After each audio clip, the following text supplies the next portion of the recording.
Hi, it's Caleb with Terrytown RV. I'm here at a 2023 Intech Soul Horizon, and we are going to do an orientation. We'll start up here in the front with your power tongue jack. So on the left, you have an on-off switch for that light there, and then on the right is your extend and retract, so you can raise and lower that front to hook and unhook from your vehicle. Behind that, you have your two 20-pound propane tanks with a regulator in the middle. Whichever way this arrow is pointed is the tank you're using. Once one tank goes empty, simply flip that so it's pointing towards the other tank. And you do have the hard cover for it. That's going to slide on top of the pins on either side, and you'll use the cotter pins to hold that in place. Come around to the side, you have a battery vent here, and then your hookup for a portable solar panel. So if you had a portable solar panel, you set it up on the ground, plug it in there, and it'll trickle charge your battery. Your battery is located underneath the booth seat right inside there, so on the other side of the wall basically. And you have two vents here for the back side of your refrigerator, so any gas fumes can be vented outside. You have the furnace exhaust vent here, so that's going to blow out hot air when you're running your furnace. So you want to be sure you don't block it or touch it or put anything in front of it that could burn or melt. You have a storage spot here for your sewer hose since there's no bumper, and then you have your sewer drain right here. So you hook your hose up to there, put the other end in your sewer, pull your slide valve, let everything drain out. Once you're all done, close that up, put your sewer cap on, put your sewer hose back in here, and you're all set there for draining your tanks. You can monitor the level of your tanks inside on the monitor panel, which is right kind of by all your main controls. I'll show you that in a little bit. But as we move back here, we have your 30 amp power hookup with the 30 amp standard twist lock cord. I do recommend you use a 30 amp surge guard in line with that just to help protect the electronics on your unit.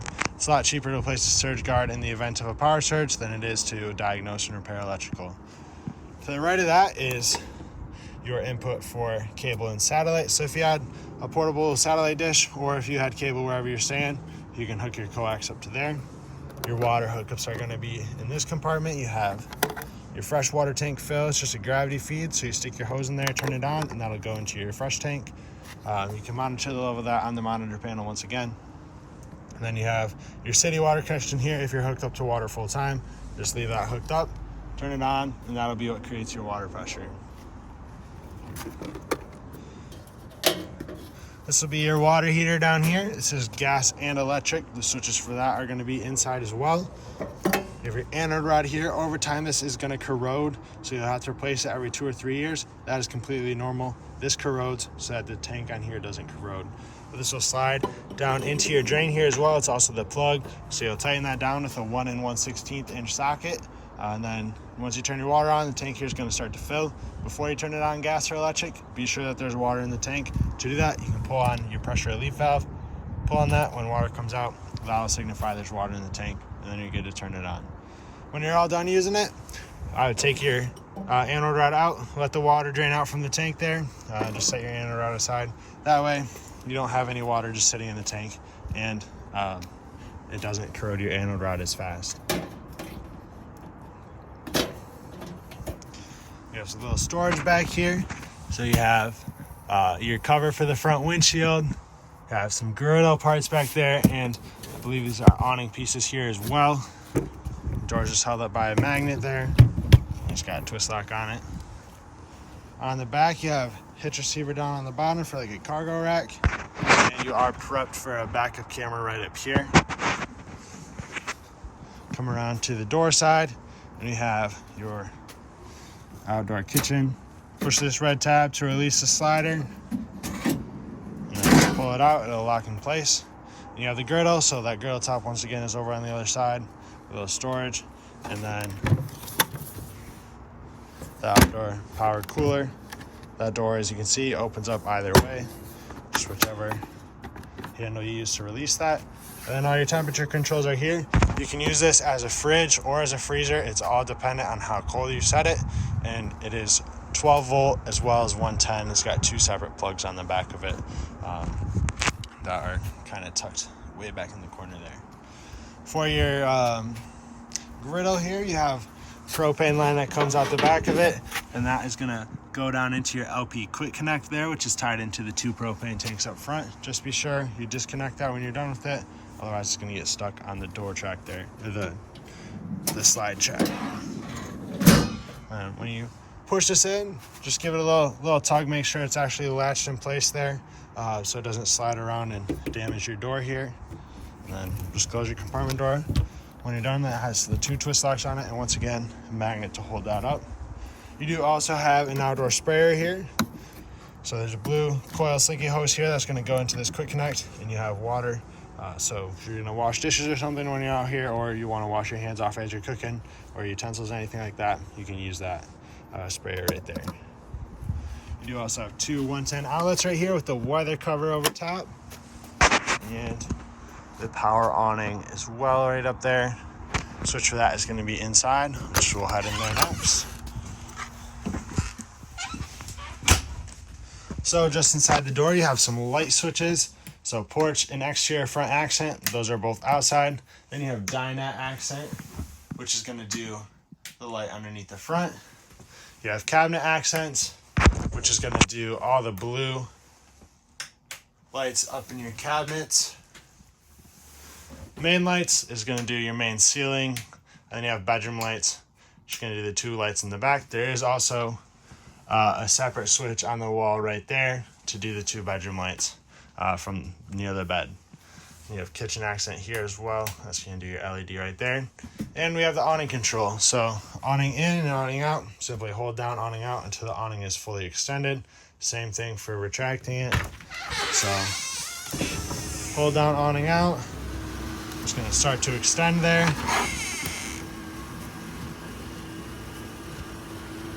And you'll notice you have a couple pieces right in here. Those are the legs for the awning, which will pop out of there and extend down, and you can put them on the ground and slide them around or extend them as needed. So you can have it tilted or not if you want.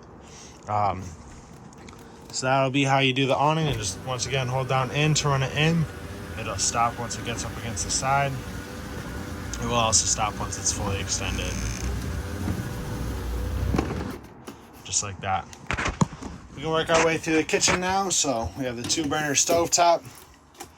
To light this, turn it to light, push your igniter until the burner lights. There's no propane right now, so it's not going to light. But that's all you have to do for that. Same thing for this side. And when you go to close this, you want to pick up on the cover and let that lay flat. Otherwise, it'll damage the hinges there if you don't pick up on it. We have the sink. There's 2 keys back there for your entry door and your compartments. Everything is key to like, so 1 key fits all your locks. In your drawer here, we have your sink cover and 2 remotes, one for the TV and one for the radio. So that sink cover just rolls up over top there. You have TV back here. Well, it's clock and 2 speakers there, which the speakers are going to be controlled from your radio. And you have your thermostat on the left. So if we turn this on, it's going to first bring us to our fan speed. So you have low, high, and auto, then your AC, then your heat, and then back to off. You'll adjust your temperatures here with the arrows. And then for your fan speed, I recommend you just keep it on auto. So that way, whenever you reach your set temperature, it shuts off and then turns back on as needed. That way it's not just constantly running. Then you have the controls for your max air fan here, which will be your vent right on top. It does have a built-in rain sensor, so it'll shut automatically once it senses water. But if we hit fan on, that'll lift the lid and turn the fan on there. And you can hit that a few times. Change your fan speed. If I hit fan off, that's going to close it and turn the fan off. Then you have the option to just open up the vent here and close it without turning the fan on. You do have USB chargers back here as well as 110 outlets. You have your exit window here. In case of emergency, you'll pull that red pin on the side there. That's going to pull your screen out. And you can take your handle and pop it out of the latch here and push your window open so you can exit through there. Otherwise, you can have it propped open like so for regular ventilation, get some fresh air in here. Just be sure when you close it that clicks down into place so that window doesn't pop open going down the road. And you have your closet pole hanger here as well. That just pops out of the side and then stows away. Quick look in the bathroom here. You have the wet bath. So your toilet has a foot pedal flush. Halfway down brings water into the bowl. All the way down will flush it into the tank. Then you have the shower sprayer there. Another vent with a fan up top. This just has a push button for the fan. And you manually crank that up and down. And your light switch is just inside here. You have your microwave up top, standard 1-tip microwave. You do have to be plugged in for this to work. Same thing for your air conditioning. Then we have the radio. So we power this up. It is also Bluetooth compatible. You can do HDMI and USB into it as well. You have your 2 speaker zones like I mentioned. Zone A is your front. Zone B is the rear. So you see it shows which ones are on right there. So show A and B are on, or if you want to turn both of them off. Then you can seek through your stations here. Then just turn it off. Then we have your monitor panel here. So up at the top, you can check the levels of your battery, fresh tank, black tank. Shows gray on here. Gray does not apply to this unit, so that's always going to read empty. All you have to worry about is your battery, fresh and black. Those will light up there like we saw. Then you have the switch for your water pump here. So once your freshwater tank is filled, you can turn your water pump on if you're rustic camping. You do have tank heaters as well. So that's a heating pad on your holding tanks for the fresh and the black to keep those from freezing if you're late season camping. And that's tied into your 12-volt system through the battery, so you can just flip that on and that'll run off the battery. Then you have the switches for your water heater on gas and electric. For the electric portion, you need 110 power, so you have your 30 amp cord hooked up. For gas, just make sure your propane is turned on. Then we have your gas electric refrigerator. This thing can run off of 12 volt or 110 on electric, and then obviously off of propane as well. On auto, it's going to switch between all 3 of those. So based off of what source is available, we're plugged into 110 power, so it's going to go to AC.